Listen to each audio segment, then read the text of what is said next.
Cerita novel romantis. Gadis simpanan sang tuan. Bab 26. Memberikan tamparan. Cila merasa baik-baik saja, namun pagi ini entah kenapa ia sedikit mual, dan akhirnya gadis berponi itu memuntahkan kembali sarapannya. La sudah bersiap untuk pergi dengan Nana, namun terhambat karena mualnya yang tak kunjung mereda. Masuk angin kali ya. Gumam Cila, menyender di dinding dekat wastafel sambil memegangi perutnya. Merasa sudah lebih baik, ia menyambar tas selempang miliknya, dan memutuskan untuk keluar, melanjutkan kembali niatannya, untuk merayakan kelulusan dengan sang sahabat. Sebelum Pram dan juga Sarah masuk ke dalam kamar untuk kembali beristirahat, Cila sudah berpamitan pada kedua orang tuanya, karena keduanya memutuskan untuk tidak bekerja.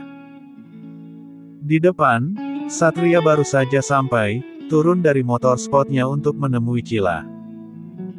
Seperti dejavu, gadis manis yang akan ia temui, terlihat keluar dari dalam rumah, dengan pakaian rapi. Senyum Satria langsung mengembang, tetapi tidak dengan Cila. Ia justru terlihat kikuk saat bertemu sahabat kekasihnya tersebut. "Loh, bangsat kenapa ada di sini?" tanya Cila basa-basi. Padahal ia jelas tahu, apa tujuan Satria datang kemari. "Aku mau jemput kamu, kita jalan yuk." Ajak Satria to the point, tak memikirkan gadis itu menolak atau mengiyakan ajakannya. Tapi Cila udah ada janji bang, tolaknya secara halus.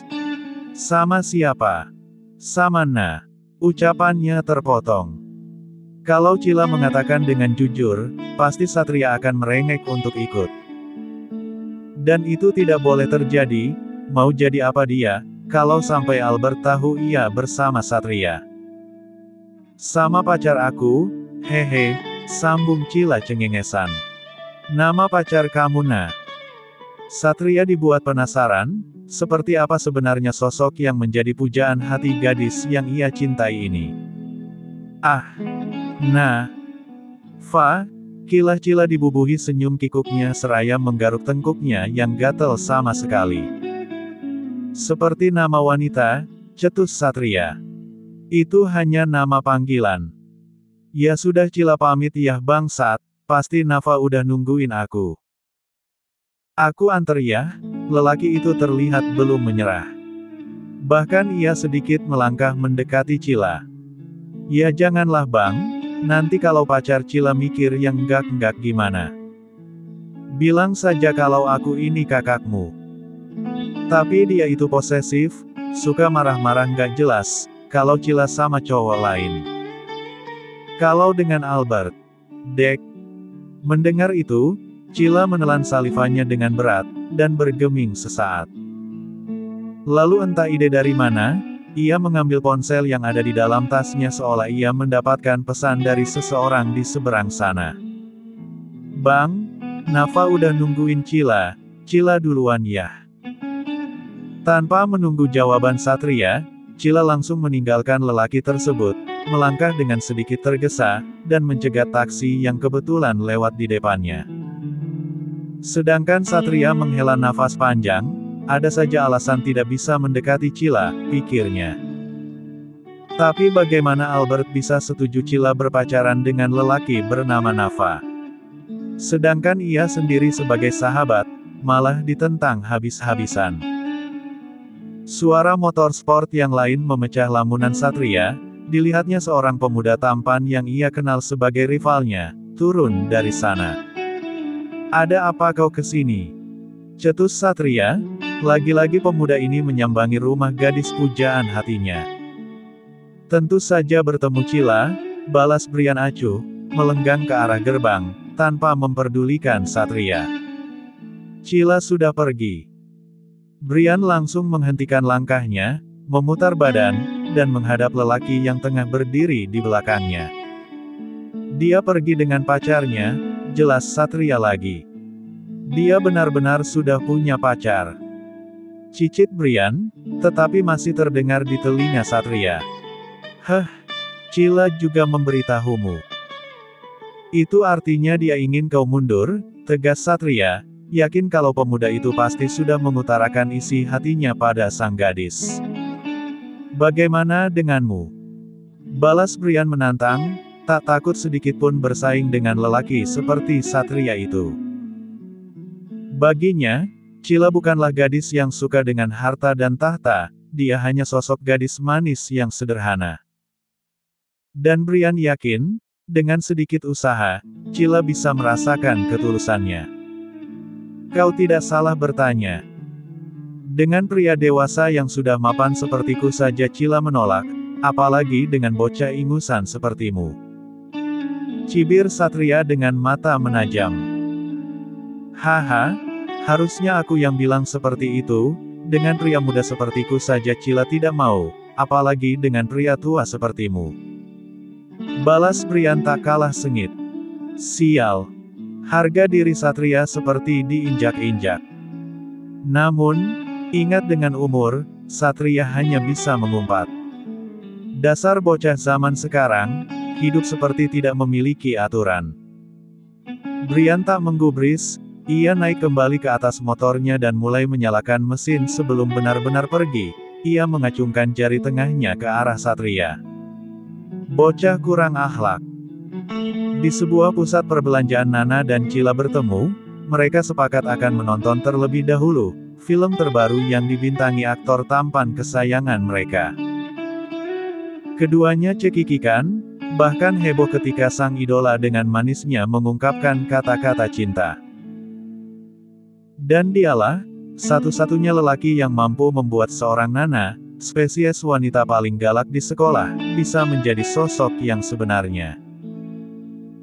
Duh, suami gue ganteng banget sih, pengen bawa pulang, rengek Nana, seraya memandangi layar besar di depan mereka.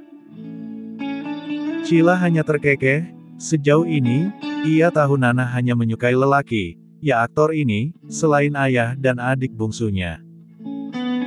Selesai menonton, dua gadis cantik ini berburu junk food, di restoran cepat saji yang kerap mereka kunjungi. Cilio yakin mesen burger sebanyak ini. Tanya Nana dengan wajah terperangah, tahu gadis ini doyan makan, tapi ini tidak tanggung-tanggung. Cila memesan 5 burger sekaligus, ditambah ice cream dengan cup besar. Mendengar pertanyaan sahabatnya, Cila mengangguk, dia memang sangat lapar, karena pagi tadi, ia kehabisan energi karena rasa mualnya. Tak mau berdebat, dan membuang waktu, akhirnya Nana memesan semua yang diinginkan Cila dan juga dirinya. Di tengah asyiknya menyantap makan siang, tiba-tiba sesosok nenek sihir dan antek-anteknya, menghampiri mereka berdua. Dengan sengaja, Yona mengambil saus dan menumpahkannya di minuman milik Cila sambil terkekeh senang. Mata dua gadis itu langsung terbelalak, lalu menatap sengit orang yang dengan sengaja, mengganggu ketenangan mereka. Ada ya, cewek nggak tahu malu kayak iyo, tampangnya aja kalem, tapi doyan juga nebar selangkangan. Ucap Yona dengan nada sinis, ia melipat tangannya di depan setelah menaruh kembali saus itu di tempatnya. Benci, begitulah yang ia rasakan ketika melihat Cila, gara-gara gadis ini, lelaki yang ia cinta berubah. Gara-gara gadis ini pula, kakaknya tidak bisa mendekati Albert. Cih, lihat tampang so polosnya. Nana langsung berdiri, tidak terima mendengar ucapan Yona, yang ia tahu itu ditujukan untuk sahabatnya. Maksud lo apa? Tanyanya dengan membusungkan dade. Gue nggak ada maksud apa-apa, cuma menyayangkan aja, Brian udah dia rebut, dan Kak Albert juga dia deketin, gue sih yakin, dia udah diehem-ehem secara bergilir. Plak. Tamparan keras itu berhasil mendarat, membuat pengunjung yang ada di sana, berbondong-bondong melihat ke arah mereka. Tapi tamparan itu bukan berasal dari tangan Nana. Melainkan, gadis manis yang tengah disudutkan itu sendiri yang melayangkan tangannya, untuk menamparkan Yona. Tak hanya Yona yang terkejut, pun dengan Nana yang tak habis pikir, Cila bisa melakukannya, biasanya gadis itu hanya diam. Namun, kali ini, ia sendiri yang menghajar lawannya. Cila sudah seperti kehabisan kesabaran menghadapi Yona, kali ini, ia mencoba untuk berani. Dasar! Tangan Yona terangkat ke atas, ingin membalas, tetapi hanya menggantung di udara. Karena lagi-lagi, Cila tak tinggal diam, harga dirinya sudah dicabik-cabik di muka umum. Jangan kamu pikir, aku tidak berani, ucap Cila seraya mengeratkan kembali cengkeramannya, hingga membuat Yola sedikit meringis. Dengan pipi memerah, ia menatap tajam, seolah memberi peringatan. Selama ini aku diam, bukan berarti aku takut Yona. Aku hanya ingin kamu berpikir, bahwa tuduhan yang kamu tujukan padaku, itu semuanya salah. Yona menarik tangannya, hingga cekatan itu berhasil terlepas. Gadis itu mendengus. Salah. Yakin lo, gue yang salah. Iyo bener-bener nggak punya hubungan apa-apa sama Kak Albert. Bukannya lo itu selingkuhannya ya? Tuding Yona. Cila tersenyum tajam, lalu bagaimana dengan kakakmu, apa dia juga seseorang yang setia? Kamu yakin, kalau dia tidak memiliki hubungan dengan lelaki lain, selain dengan Kak Albert? Sindir Cila. Maksud lo apa? Mata Yona melotot tak terima. Maksudku. Kamu pasti tahu maksudku, bukankah kamu yang paling tahu tentang kehidupan kakakmu? Yona memandang Cila dengan mata yang memerah, sejauh apa gadis di depannya ini tahu perihal kehidupan kakaknya, sampai berani mengatakan itu. Yona ingin membalas ucapan Cila, tetapi satu temannya berbisik, membuat ia urung, Yun, udah. Mending kita cabut, seraya menarik pelan lengan gadis itu. Mengingat, sudah banyak pasang mata yang melihat adu mulut mereka. Dengan nafas memburu, Yona mengangguk, ia berjalan dengan angkuh, dan menabrak bahu Cila hingga gadis itu ikut terhuyung. Cih, dasar cewek. Cibir Nana, beralih menatap sahabatnya yang bergeming. Cil lo nggak apa-apa. Cila mengangguk, tetapi tiba-tiba selera makannya hilang, ia menghembuskan nafasnya frustasi, sebelum mengajak Nana untuk pergi dari restoran itu, mencari tempat yang sekiranya bisa menghirup udara segar. Namun, sebelum benar-benar pergi, Cila kembali merasakan perutnya seperti diaduk-aduk, hingga akhirnya ia pamit pada Nana untuk ke toilet sebentar. Mau gue anter? Nggak perlu, Nana tunggu aja di sini ya. Tanpa babi bu lagi, Cila melangkah ke arah toilet, begitu sampai, ia langsung memuntahkan kembali makanan yang telah ditelannya. Rasa ini sedikit menyiksa. Ah, sebenarnya aku kenapa?